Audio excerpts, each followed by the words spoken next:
Our students, our lesson today is about to graph absolute value. So let us start by graphing absolute value.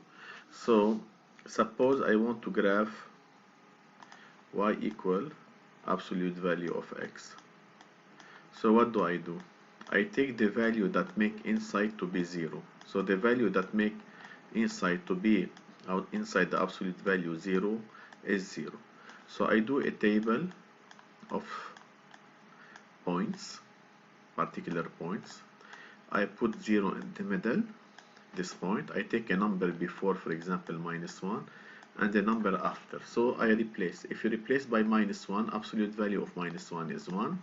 If you replace by 0, absolute value of 0 is 0. If you replace by 1, absolute value of is 1. So it must have a V shape.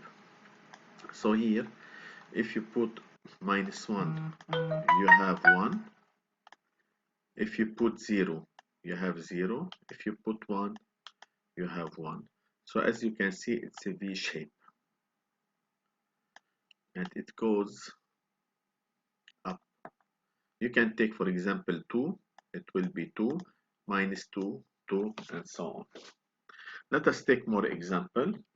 Suppose I want to graph y equal absolute value of x minus 2.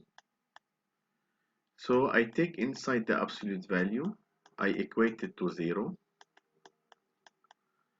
So this implies x equal to 2. So what do I do now? I put x, y. You have 2 in the middle. You put a point before 1, a point after. We replace. If you replace by 1, 1 minus 2 is absolute value of -1, which is 1. If you put 2, you're going to get 0. If you put 3, 3 minus 2 is 1, 1. So we graph it. It has that shape.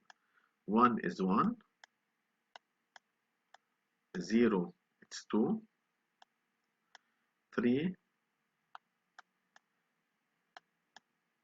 it is also 1. 3 is 1. Sorry, 2 is 0 here, 2 is 0. And the 1 is 1. So you have the 3 points. If you take, for example, 4, you're going to get 2, and so on. So it has that shape. It is the intersection of two semi-lines. If you have, for example, y equal minus absolute value of x plus 3 plus 2. Also, I equate inside to 0. So x plus 3 equal to 0. So in that case, x will be -3. So you take x and y. You put the -3 in the middle. A number before -3 is -4. A number after -4, you can -3, you can take -2. If you replace by -4, -4 plus 3 here, it's absolute value of -1.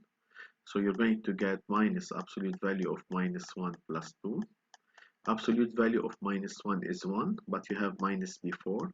So the answer is 1. If you put -3, this is 0.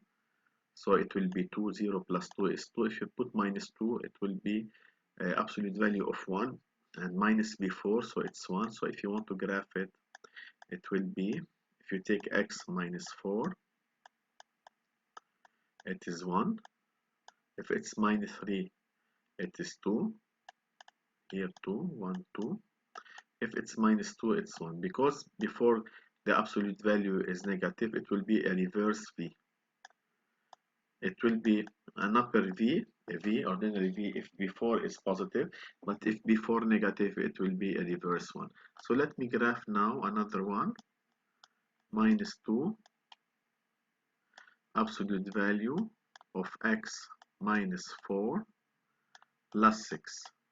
So here, you take inside, you equate it to 0.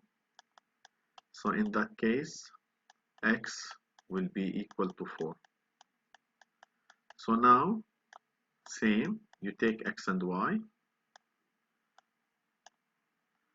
So you put the 4 in the middle. A number before 4 it's a 3. A number after 4 is 5. So if you replace by 3, so absolute value of minus 1 is 1. So minus 2 plus 6 is 4. If you put 4, 0 times minus 2 is 0. You have 6. If you replace by 5, it's also 4. So if you graph it, it must be reverse V. Why reverse V? Because coefficient of the absolute value is minus 2 and is negative. So if you do 3, you have 4.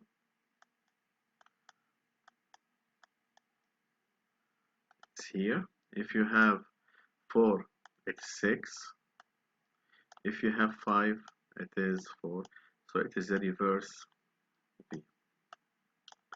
Another problem, suppose you have y equal 3 absolute value minus 2x plus 6 minus 4. So you take inside and you equate it to 0.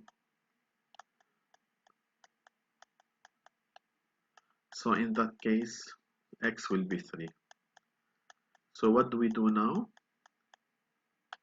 You take x and y, you put the 3 in the middle, a number before 3, 2, a number after 3, 4. If you put 2, 2 times minus 2 is minus 4, plus 6 is 2. Absolute value of 2 is 2, times 3 is 6, 6 minus 4 is 2.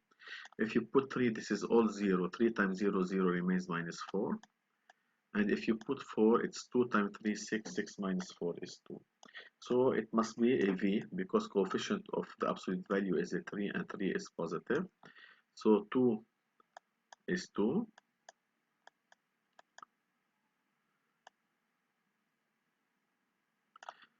3 is minus 4, suppose minus 4 here.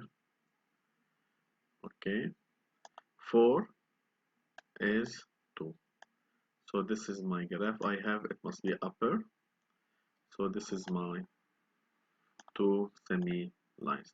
So graphing absolute value is something very simple. You're going to get an assignment also to do it. Thank you for listening.